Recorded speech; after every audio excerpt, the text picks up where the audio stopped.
Welcome to this explainer. If you look around, every single day, millions of people are waking up early, going to work, and trading their time, energy, and literally their lives for one thing: money.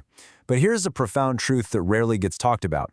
Money isn't just paper and it isn't just numbers on a screen. It's actually a system, it's a tool, and most importantly, it's a game. It has hidden rules, strategies, and patterns. And the absolute best part? Anyone can learn to play this game, and anyone can learn to win it. So ask yourself this really simple question. Are you working for money, or is money working for you? Most folks spend their entire lives exhausting themselves chasing a paycheck without ever actually understanding how the system works. They kind of just believe that if they work harder, they'll earn more, and then they'll finally be free. But reality is completely different, isn't it? We literally see people working 12-hour days still struggling to pay rent, right alongside people who figured out the system and have their money working for them to build a life of total freedom. The difference isn't luck. It's understanding.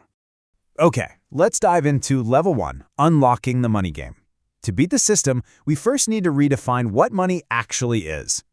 See, money isn't the starting point, value is. And that leads us down two completely different paths. The traditional cycle is honestly a trap.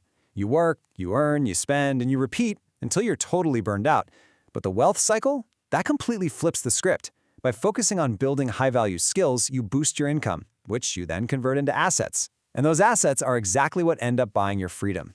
Moving on to Level 2, Active versus Passive Income. Let's take a look at your player stats. So active income is basically trading your hours for dollars. Think a typical salary or a freelance gig. The problem here is that if you stop working, the money stops flowing. It's totally essential for survival at first, sure, but it's hard capped by the 24 hours in a day. Passive income, on the other hand, is your ultimate leverage. This is when you do the work once, like building a digital product or buying an index fund, and then let that money compound and work for you while you're literally sleeping. Now for Level 3, Assets over Liabilities. This right here is the major turning point of the entire game. First up, the asset. Simply put, an asset is something that puts money into your pocket. It's what actually grows your wealth. Wealthy players take their active income and buy assets, stuff like investments or business systems that work tirelessly in the background. They're basically doing all the heavy lifting for you. Now contrast that with a liability. A liability is something that takes money out of your pocket. It creates ongoing expenses. Broke players constantly fall into the trap of buying liabilities. They buy into these expensive lifestyles, like a luxury car that loses 10% of its value the absolute second you drive it off the lot, or super flashy designer clothes. These things just create endless expenses and keep people trapped in the rat race, no matter how high their actual salary gets. Is this making me richer or poorer? I really want you to apply this rhetorical question to every single purchase you make from now on. Take this abstract concept of assets versus liabilities and make it highly concrete in your day-to-day life. It's such a small mental check, but it can completely rewire your financial future. All right, Level 4, the Psychology of Wealth. Now, what's really interesting here is that we're shifting from the math to the mental game, because ultimately, our money decisions are highly emotional. Let's walk through the core traps that keep people broke. First off, there's just a general lack of financial education. Schools simply don't teach us this game. Then you have emotional spending, buying stuff just because we're feeling stressed or bored or even happy, rather than using any kind of logic. There's also the fear of calculated risk, which keeps money hiding in safe places where it slowly loses value to inflation. And honestly, a huge one is the trap of living to impress others. We buy things we don't need with money we don't even have just to impress people we don't actually like. All that does is build up your expenses instead of true financial strength. Real wealth is quiet. Real wealth is patient. True wealth really isn't about loud labels or showing off for your social media timeline. It's about quietly growing your assets in the background, completely out of the spotlight. Which brings us to Level 5, the superpower of waiting. Look, in a world that is totally obsessed with instant gratification, patience is absolutely your ultimate advantage. The modern world constantly trains us to ask, what do I want right now? It's all about click now, buy now, enjoy now. But pausing to ask the long-term question, what will help me most in the long run, actually protects you.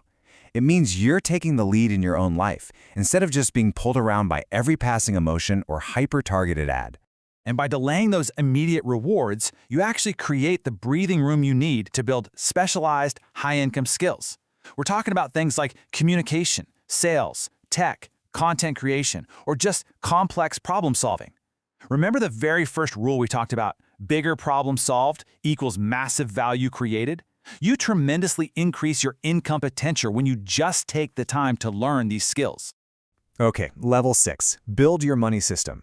So the crucial point is that motivation and knowledge just aren't enough on their own. You absolutely need structure. Without a personal system, your money stays messy and totally emotional. But smart players use this repeatable loop. First, earn. That's your active income. Second, save, which is your defense against life's crazy, unpredictable emergencies. Third, invest. This is your active offense, where your money actually grows. And finally, repeat. Earning is literally just the starting line. Investing is where the game is truly played. And why do we repeat it? Well, because of the snowball effect. This is where time becomes your absolute biggest advantage. Thanks to the magic of compounding interest, your money doesn't just grow in a straight line. It grows on top of itself. To put that into perspective, consistently investing just a couple $100 a month can realistically grow into over $1 million if you give it enough time. At first, sure, it looks incredibly slow. But just like a tiny snowball rolling down a massive hill, those small amounts pick up momentum and turn into massive, powerful results. Consistency beats intensity for sure, every single time. I really love this quote straight from our source material. Money is a reflection of you, your habits, your decisions, your mindset. If you want to change your financial life, you can't just blindly chase dollars. You have to actually change your character, your habits, and your behavior first. When it comes down to it, discipline matters so much more than your starting income. Which leaves us with this final, vital question to ponder today. Take a hard look at your own habits. Are you controlling your money? Giving direction to every single dollar? Or are your fleeting emotions controlling it? Once you make the choice to build your own system, you stop guessing, you stop just playing around, and you finally start winning the game.